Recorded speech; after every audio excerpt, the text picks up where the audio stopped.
عمر سعد ایک خود بھی شخصیت ہے بڑی، اور ایک بڑی شخصیت کا بیٹا ہے، سعد ابن ابی وقاص کا بیٹا ہے، فاتح ایران و روم۔ عمر سعد چند لحظے پہلے تک اتنا قابل اعتماد انسان تھا، اتنا صاف ستھرا اس کو سمجھا جا رہا تھا کہ جب حضرت مسلم نے کہا کہ مجھے ایک امین انسان چاہیے، رازدار انسان چاہیے، تاکہ میں اس کے حوالے یہ راز کروں اور وہ کسی کو بتائے بغیر یہ راز جا کے امام کو بتا دے۔ میں اپنے کسی ایسے جاننے والے کو وصیت کرنا چاہتا ہوں جو اس وقت یہاں موجود ہو۔ بسم اللہ۔ اے ابن سعد، میرے اور تمہارے بیچ رشتہ داری ہے، میں تمہارے ذریعے ایک وصیت کرنا چاہتا ہوں، ایک راز کی طرح۔ تو عمر سعد آگے بڑھا اور دوسروں نے بھی عمر سعد کا نام لیا کہ یہ بہت قابل اعتماد ہے، یہ امین ہے، یہ ایسے کام نہیں کرتا غلط۔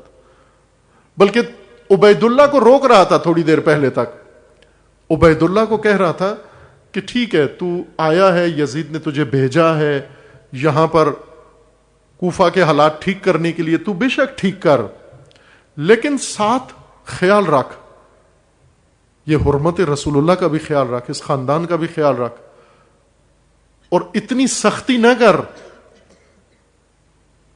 یہ نصیحتیں عمر سعد عبید اللہ زیاد کو کر رہا ہے۔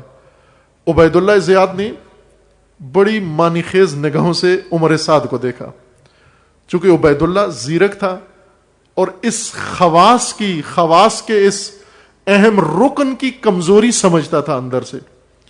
اس نے کہا کہ بڑے دیکھ کے اس کو کافی دیر گھورا، اور پھر اس کے بعد عمر سعد سے کہا کہ حکومت رے کے بارے میں کیا خیال ہے تیرا؟ اے ابن سعد، حکومت رے کے لیے تیار ہو؟ حکومت رے؟ ہاں، حکومت رے۔ فقط اس خواص کو، اس وڈیرے کو، اس بڑے کو، اس سردار کو جال میں اتار رہا تھا، پھندا لگایا، کمند ڈالی اس کے اوپر۔ ابھی تک جو نصیحتیں کر رہا تھا، تو سختی کرے گا تو تو خود مشکلات میں پڑ جائے گا، یہ عبید اللہ کو نصیحت کر رہا تھا۔ عبید اللہ نے یہ باتیں سن کر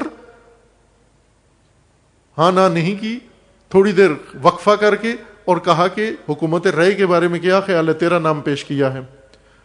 خلیفہ نے میری رائے مانگی، میں نے تمہارا نام لے لیا، مجھے خلیفہ کے سامنے شرمندہ مت کروا دینا۔ حکومت رے میری بہت پرانی آرزو رہی ہے، آپ مطمئن رہیے گا، میں اس موقع کو ہاتھ سے نہیں جانے دوں گا۔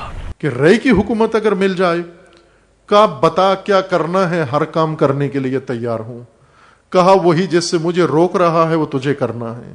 عمر سعد خواص میں سے تھا، نمایاں شخصیات میں سے تھا، معتدل انسان سمجھا جا رہا تھا، دانا انسان سمجھا جاتا تھا، امین سمجھا جاتا تھا، لیکن ابھی ایک دم تیار ہو گیا اس جنایت کے لیے۔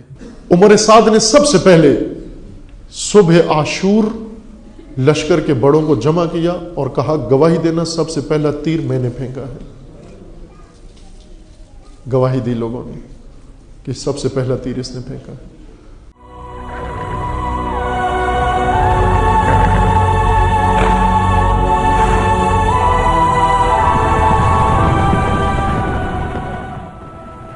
پہچانتا بھی تھا، سید الشہداء کے رشتہ داروں میں سے بھی شمار ہوتا تھا، چونکہ رسول اللہ کی پھوپھی اس کی ظاہر دادی بنتی تھی۔ ایک قبائلی تعلق بھی رکھتا تھا یہ خاندان بنو ہاشم سے۔ اس حرص نے، طمع نے، لالچ نے اتنا بڑا خطا کار بنا دیا اس کو۔